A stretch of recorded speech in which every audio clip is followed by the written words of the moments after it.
So God wanted me to talk about this because not only has it been a big thing for people for throughout the years, but pretty recently I've come across many different young ladies and young men that pose the same question. And so God gave me an answer.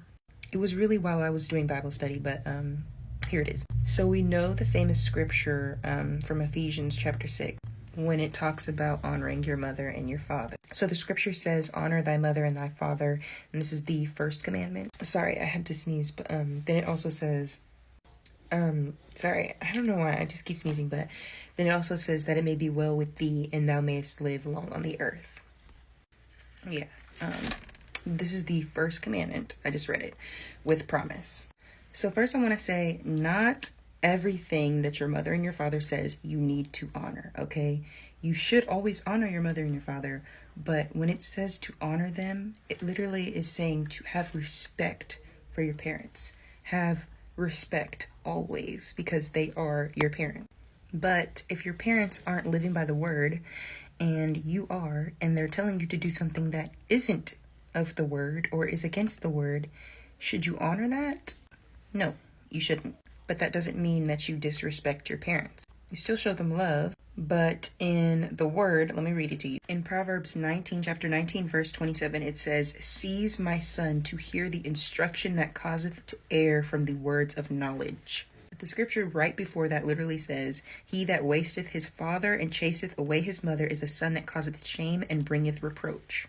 And then in Proverbs 16, verse 22, it says, "Understanding is a wellspring of life unto him that hath it, but the instruction of fools is folly."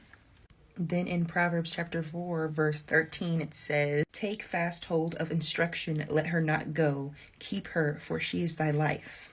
And then earlier in that same chapter, in verse 1, it says, "Hear, ye children, the instruction of a father, and attend to know understanding." And in chapter 3, it lets us know what is this life that it's referring to when it says, "For she is thy life," in chapter 4, verse 13. "The Lord by wisdom hath founded the earth, by understanding hath he established the heaven.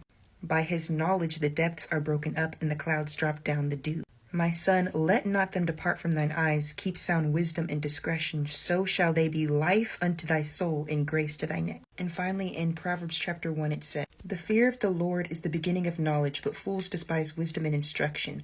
My son, hear the instruction of thy father, and forsake not the law of thy mother." So when the Bible is saying to honor your mother and your father, respect them.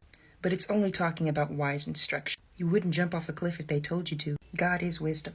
So listen to it at all costs.